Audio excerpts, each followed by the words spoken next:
Hello and welcome to the 1 week anniversary of Cooking with Gerry. Last week we made 11 and a half videos. Awesome.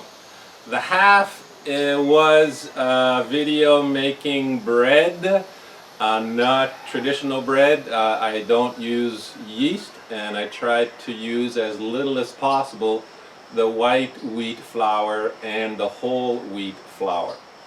About 9 minutes into the video, the battery on my camera died. So it's only halfway recorded and we'll have to do that one again. But 11 videos in the first week. Really happy about that. Today we're going to do another vegetable meal. This will be for my lunch. In the frying pan already, I have red quinoa and whole grain wheat. Let me show you. You probably can't see very clearly. Here's the red quinoa, and here is the whole grain wheat. Now, whole grain wheat is very different than the whole wheat flour or even the wheat flour because it's in its original form. It hasn't been processed. So it will convert to sugar, but much slower than wheat flour. And with the combination of everything else, my blood sugar level will not spike. And it's a much healthier alternative along with the quinoa. And I like to mix different grains and seeds together. It's a good combination, much more nutrition than say white rice or potato or pasta. So this is what I go to instead of the rice. I do have some brown rice, but it's rare that I cook rice. I like it. So once a week maybe I'll cook up some brown rice. This I took about half of a cup of the mix of the whole grain wheat and the red quinoa, rinsed it, and I also added about 1 cup of water with 1 tablespoon of butter and the tip of a teaspoon of salt. And the water went to a boil. I turned it down, the fire as low as possible, and it's been in there about 10 minutes. I've turned the heat back up to still the low setting, but not the lower setting I can get to if it's not so windy. If it's windy, the wind will blow the flame out if I put it too low. So it's on the low heat to heat up the water to get ready to put the vegetables in. I have about 2 stalks of celery. I'm saying about because when I reached into the bag 20 minutes ago, I noticed some had become rotten. There was a moisture inside, and the middle portion of the stalks were no longer edible. They had rotted. I have a small piece of green cabbage and also a small piece of purple cabbage. So these are going to go in now, and then when everything's done, I'm going to add some coconut.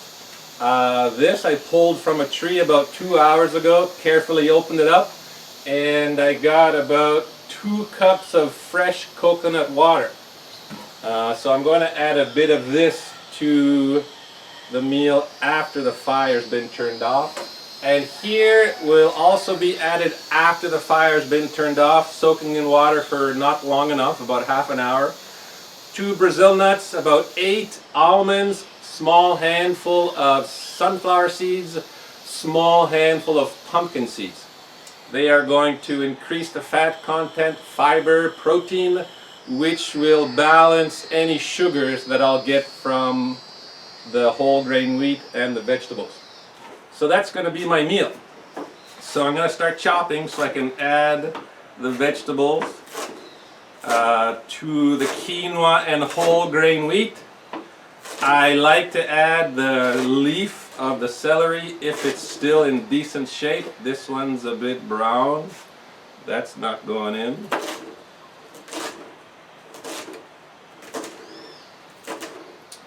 And once all of this goes in, It'll be about 5 minutes, and then the timing should be good enough that the quinoa and the whole grain rice have been cooked all the way through. I didn't soak the quinoa or the whole grain rice. Sometimes I do, but I didn't plan last night to do this. I wasn't sure what was gonna be part of the video today. Oh, did you see that? I cut the wedge off, the core, and I'll cut as much as I can before I get to the thickest part, which I don't eat.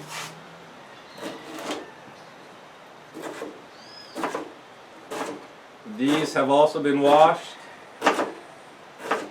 so these are going to go in. I like the purple cabbage because it adds a nice color, and it's also got different properties than the green cabbage.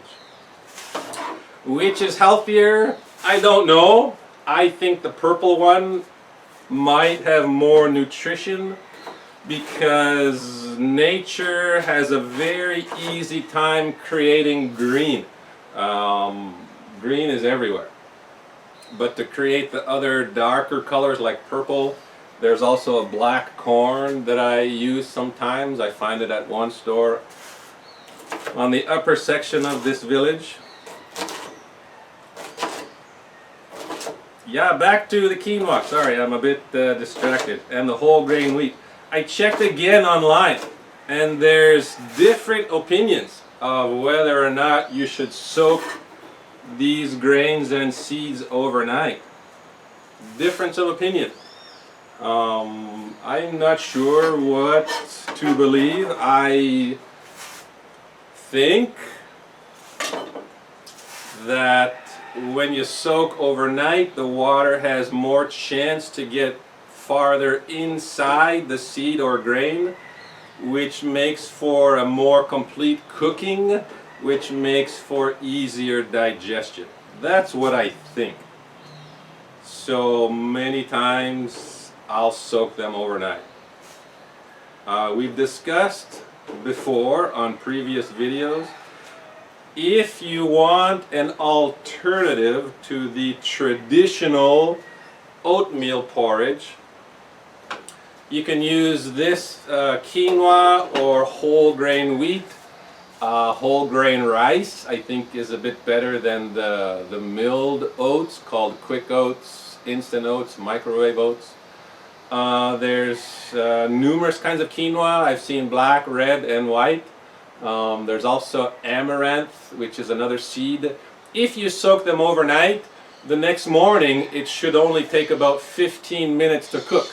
So if you're one of the many who has a fairly strict time schedule in the morning and you can't spend half an hour but you do have the 15 minutes, soak this stuff the night before and prepare it for yourself or your family for a healthier breakfast, adding also nuts, seeds. If you have coconut, add some coconut. So that's another option instead of the traditional oatmeal porridge.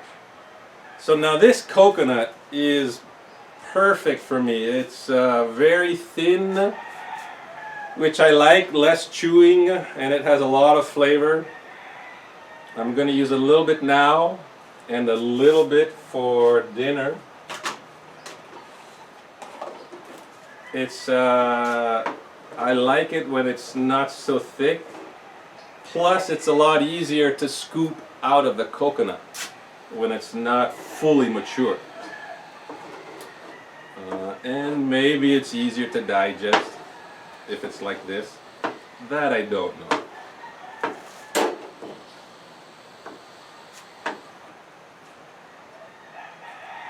And I'm also going to chop up the nuts so that they're not in whole form, and since the seeds are there too, they'll get a little bit chopped up. Sometimes I don't chop up the nuts. I use them when I make porridge. It's nice to have that crunch of an entire whole Brazil nut, but especially if you're making for more than yourself, 2, 3, 4 people or more, It's a good idea to chop the nuts because it's very possible when you serve a plate to someone, they're not going to get a Brazil nut. Or they're not going to get the same quantity of almond, which means they're not going to get the same level of nutrition. So if you're cooking for more people than just one, it's probably a good idea to cut up the nuts so that there's a better chance for even distribution of the good stuff. So there we go. Yeah, the food's almost done. I've mentioned numerous times I like it crunchy. If you prefer less crunchy, you would add the vegetables in sooner. I waited about 10 minutes after the quinoa and kiwicha had been cooking. No, probably 15 minutes.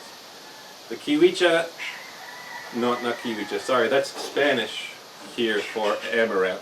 The quinoa and the whole grain wheat, they were cooking for about 15 minutes before I added the vegetables. And another minute or two and that's going to be good enough for me. So I'm just chopping up the nuts here.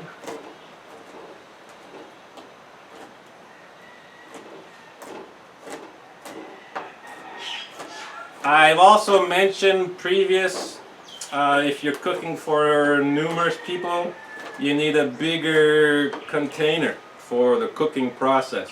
I was saying a bigger Teflon pan, but you can also use a bigger saucepan.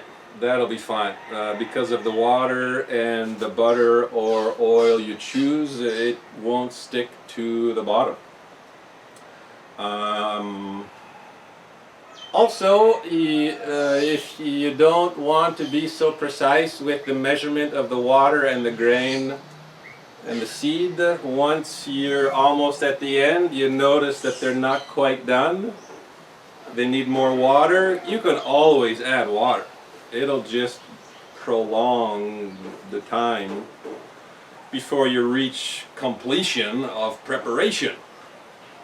So being non-specific is one of the things I'm trying to show here, that it's possible to do it without being so precise. So for me, I think that's done. I'm going to turn the heat off, just checking if I missed any. There's one seed, two seeds.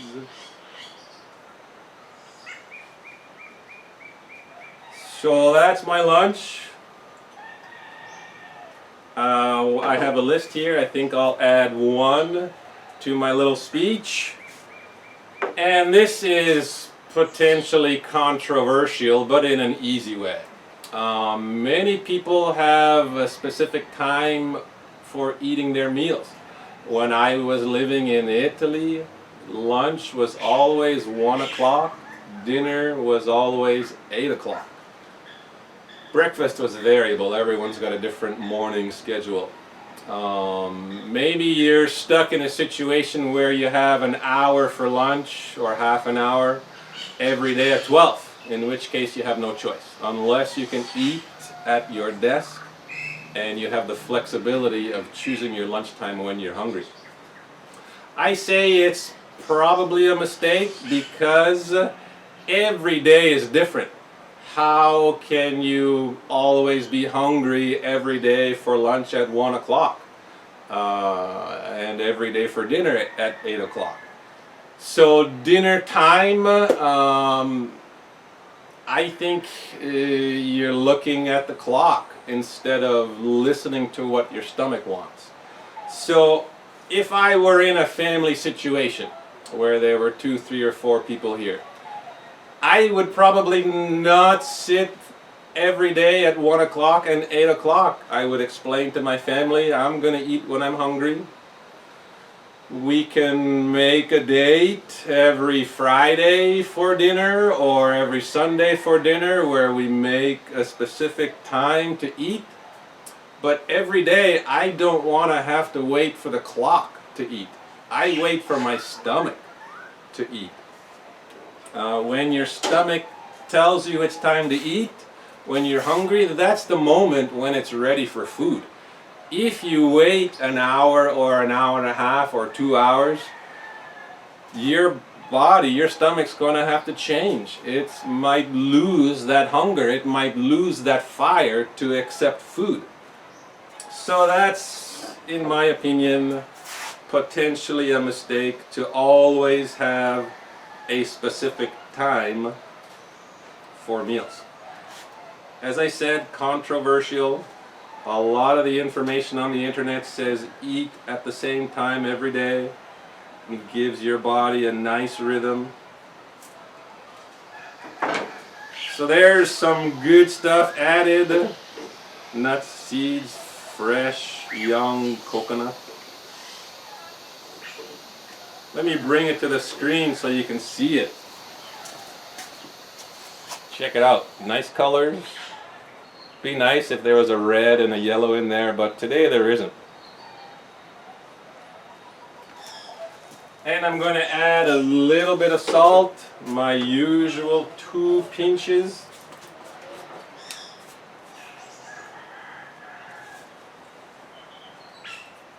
And extra virgin olive oil. To repeat some of the information we've discussed already,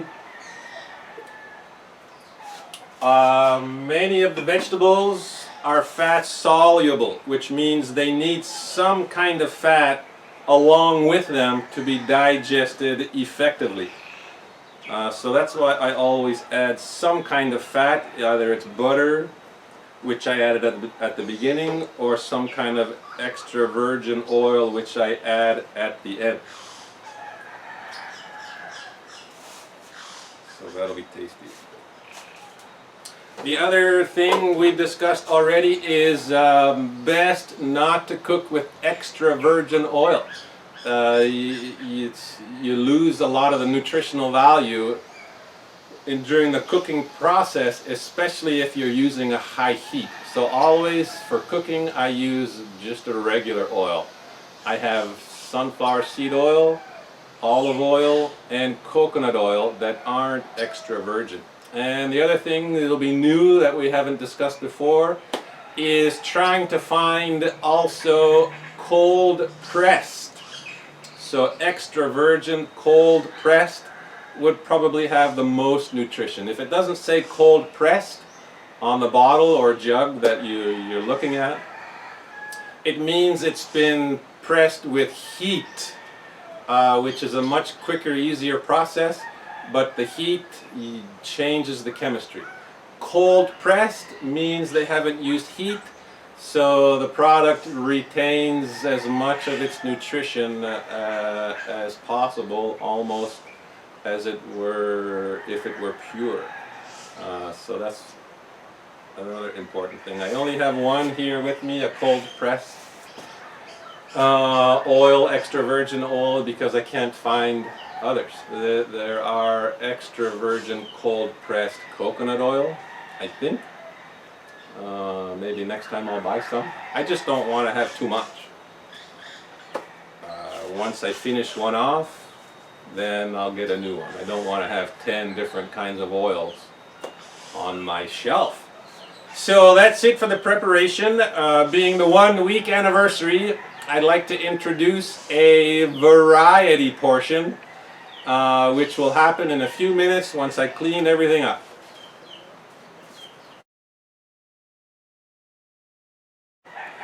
Okay, welcome back. Here's my dinner. No, not dinner, lunch. Here's my lunch. I haven't put it on the plate yet because I want it to stay warm. It'll stay warmer in the frying pan. This is the next phase I told you about, the next segment. First I want to show you, here's the coconut that I pulled from the tree earlier today, and with a spoon I was able to scoop out the inside. I just want to show you my kitchen. So here is what I get to look at. That's the flower I spoke about in the previous video, where I get to see about 20 times a day hummingbirds, and they make a noise, most of them. Some of the breeds don't make a noise. So when they make a noise, I can look over.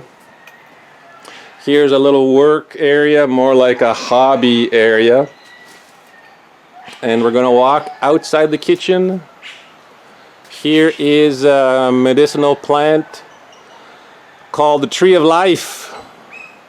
And here's a turmeric plant I put in about a month ago, another one, and I have one more right here, turmeric.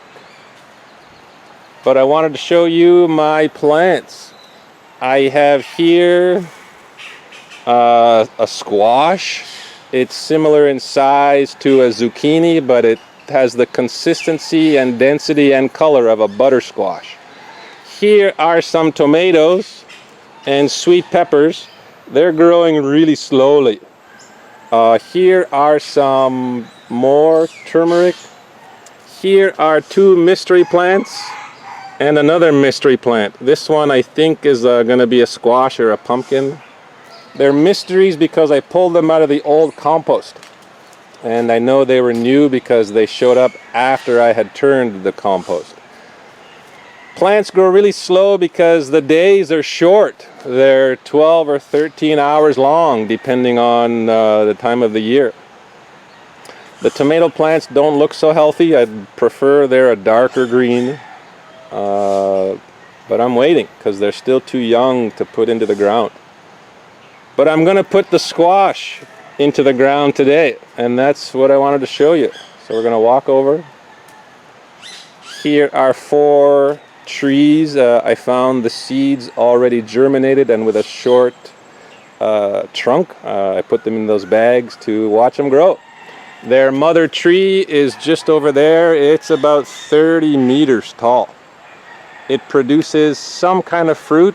I'm not familiar with it yet, but it just started developing the fruit recently.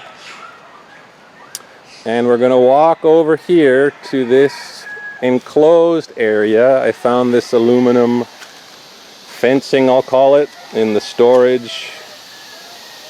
And I prepared this area to plant. It's not very big because I've never planted vegetables here. So I'm not sure how they're going to go. It was a tough area to prepare because underneath, first of all, on top there's about a few centimeters of sand, and underneath there's rubble, rocks.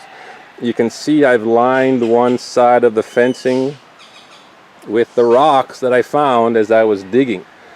And I put some other stuff together, wood chips and some of the compost, to try and get a healthier soil to grow the plants. This here is to protect the plants from the chickens that the neighbors have and the dogs that the owner has. And I put these rocks here because it's to redirect the rainwater. I don't want the rainwater to wash away that small layer of soil I've created. And there was a heavy rain 4 days ago, which is what I needed to see to know if the system I developed is useful. And it worked great. So later today, I'm going to plant a few of those squash plants, and I'll show you what it looks like, and then perhaps we can follow together as the plants grow. Another problem here could be insects. There's lots of ants, lots of other kinds of insects. They might like the sweeter leaves of the squash. Another reason why I didn't build too big of a garden, because I just don't know what's going to happen. Alright, good news. A few hours later, since I recorded that earlier segment, and I've got the plants in, and check it out. I only put 3 in because I need to see what's going to happen. As I mentioned, insects could be the biggest problem. And I put a bit of extra soil in their planting area. So I'm going to watch them, and a few days from now I'll plant the rest of them The squash, that is. I won't plant the tomatoes and the green peppers. They're too small. I don't think they'd survive very well. So yeah, we'll check back in a few days and see how things are going. I'm going to likely have to direct them because they have to move this way towards me since there's not much space behind them. These kinds of plants I've never grown. I have grown a few times watermelon, and it would probably be very similar. And also a pumpkin once helping someone else out. So I'll come back in a few days. Tomorrow I'll probably give them some liquid fertilizer that I make from banana peels and vegetable peels that I boil in water. And join us for the fun.